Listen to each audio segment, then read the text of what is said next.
Hi everyone, I'm Deirdre Breckenridge, CEO of Pure Performance Communications. Welcome to the Nasdaq PR Influencer Series.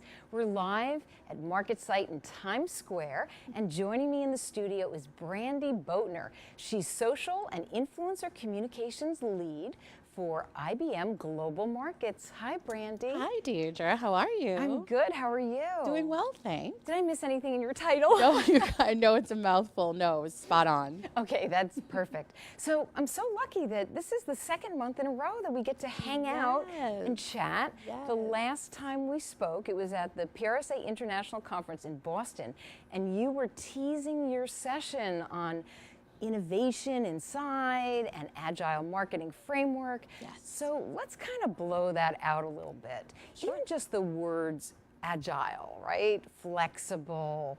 It kind of makes you wonder, should public relations have a startup type of attitude or mindset? Yeah, no, it's a great question. And kind of when I was teasing the session, it was how to work smarter, not harder, for your PR campaign. So when you think about what does that mean? Or like you said, agile, kind of blowing it up.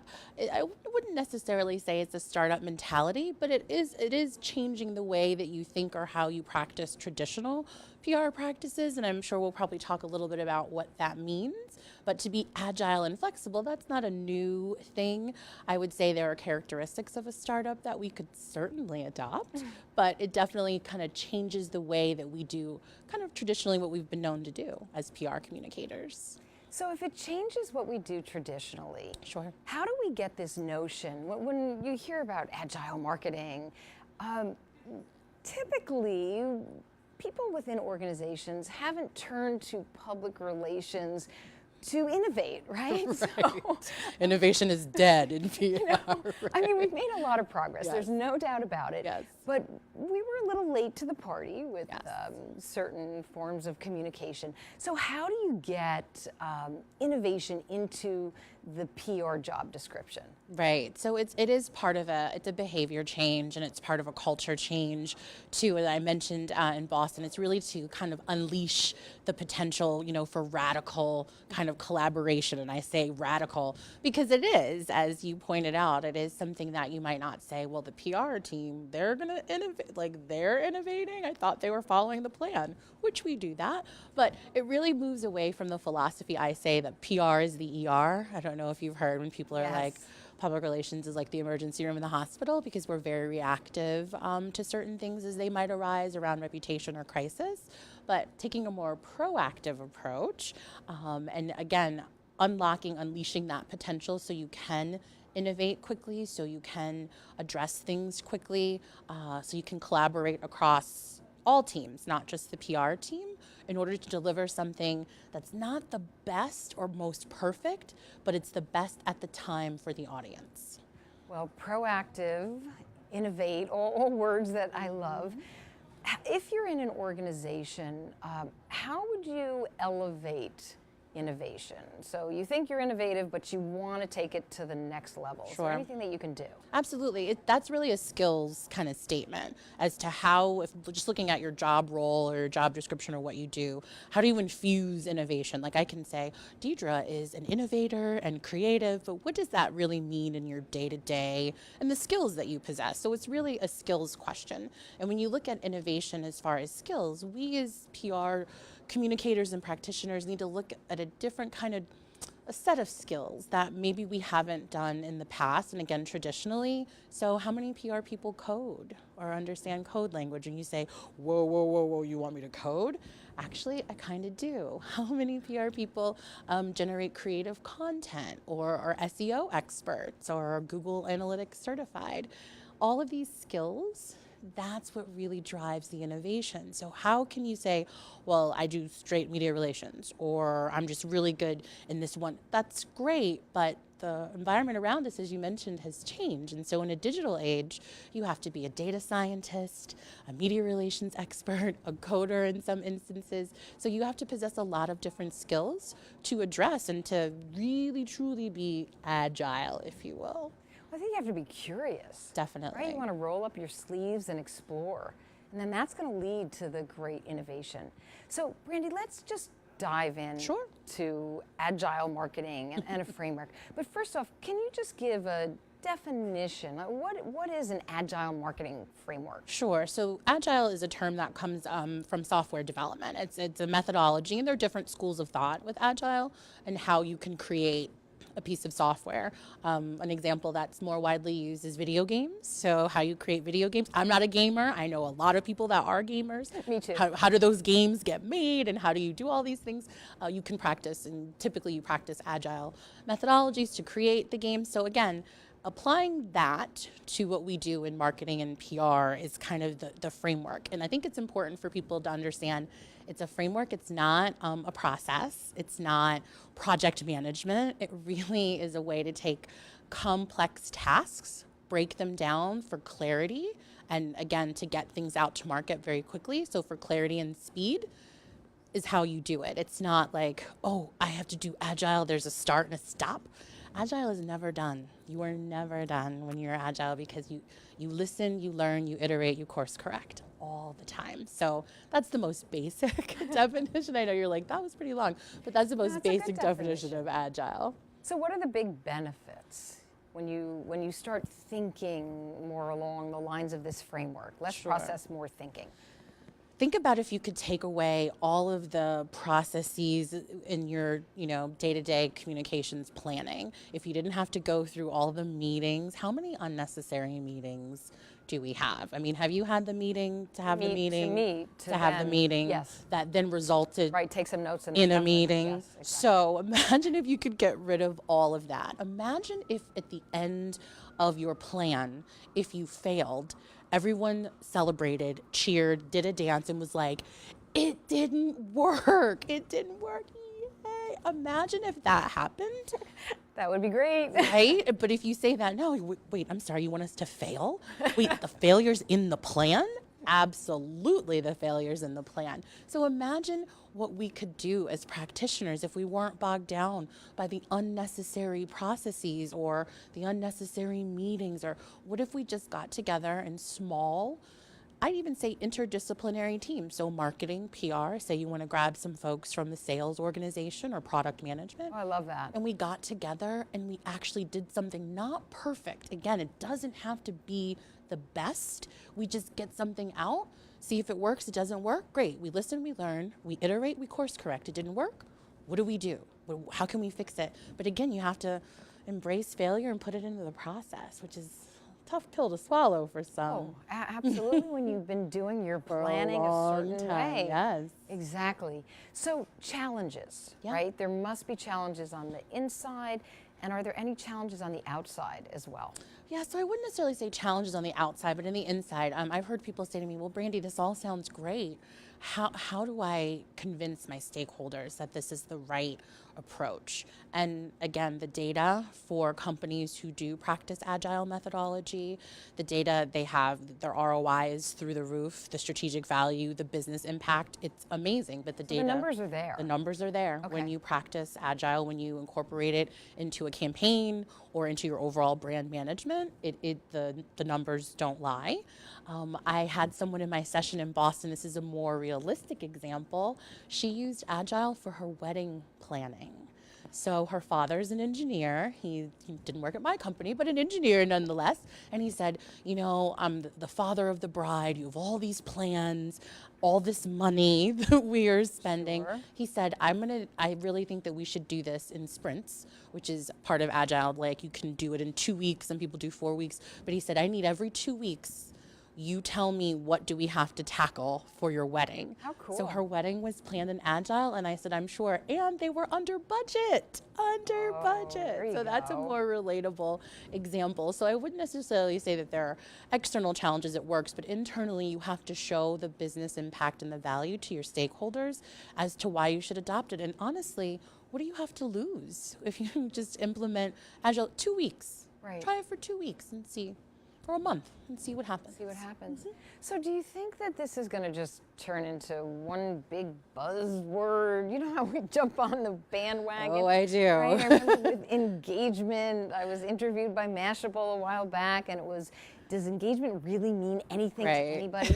So what do you think? Will it have meaning? I hope, and again, there are companies, my own included, that have implemented this. I don't think it's a buzzword. Again, it's not a tangible thing like a process, or we got to learn something new, or it's an initiative.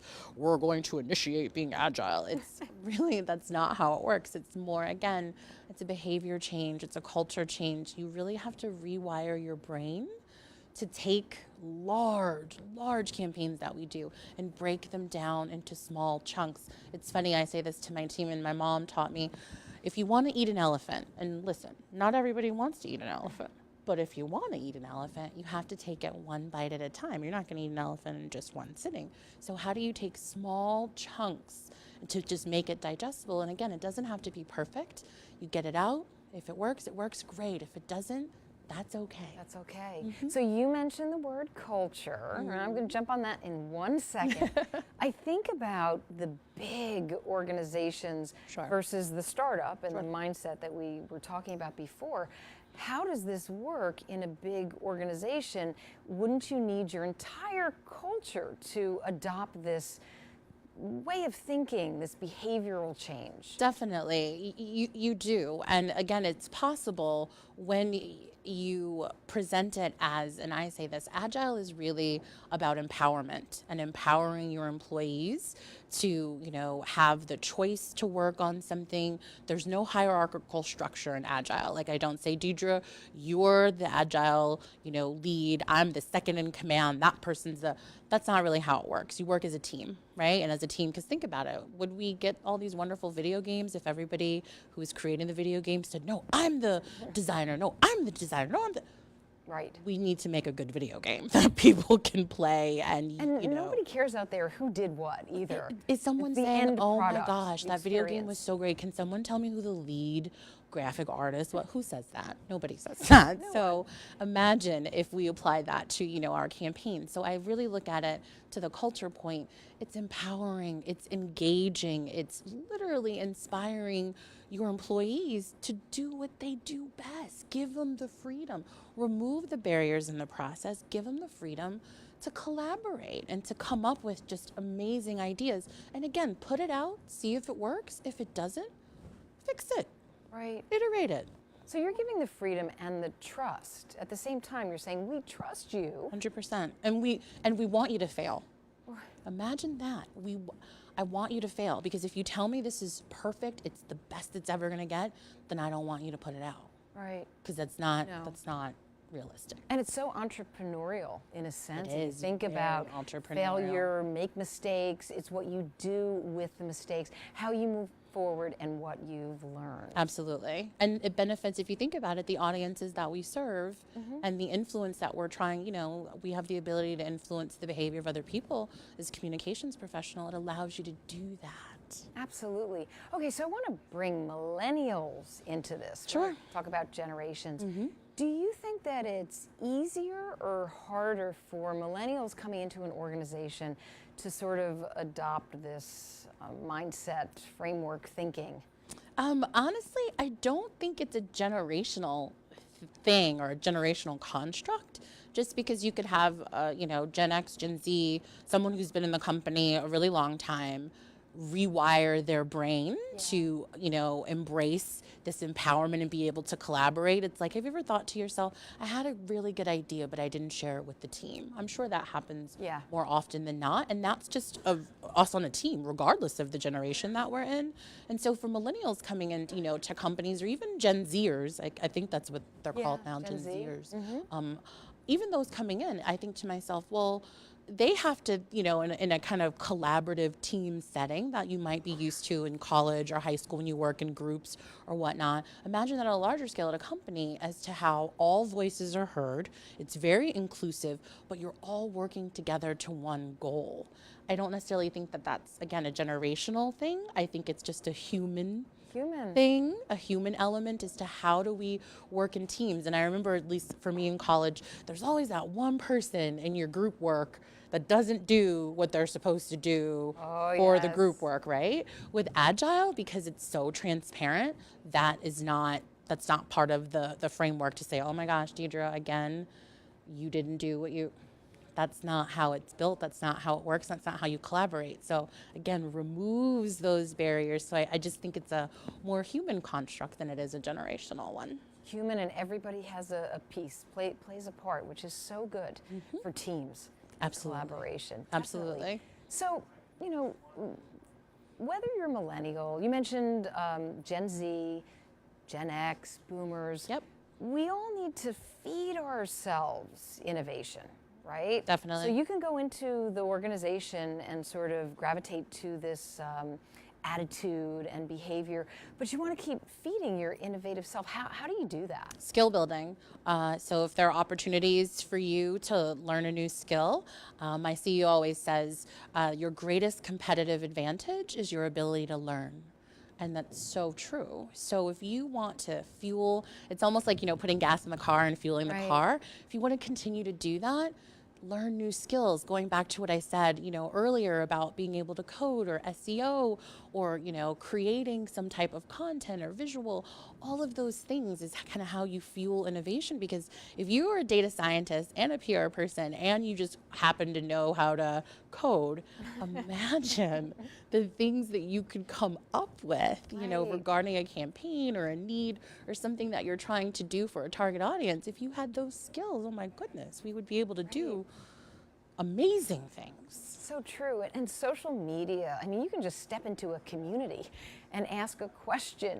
You can go into a Reddit forum. You can do so many things on social platforms. But right, and people are there to help. And there's so many courses that you can take. It's not like you could go back and get a degree. Oh, definitely. Certainly. But all those massive open online courses, right? There's just no excuse. Learning's around every single corner. So true. You can just Google. There's so many different courses. I recently read Harvard has all these free online courses, a list of courses you can take. Your organization may offer some training. We have engineers who teach employees how to code, and so I am one of those. Oh, so you're learning. Yes, and Excellent. I can actually also teach. But again, I'm not an engineer. Right. But as a communications person, able to do that. So there are so many ways, but that's how you stay ahead, not only within your organization and the goals that you're trying to reach for your business, but for yourself. Yeah, for yourself. That's so good.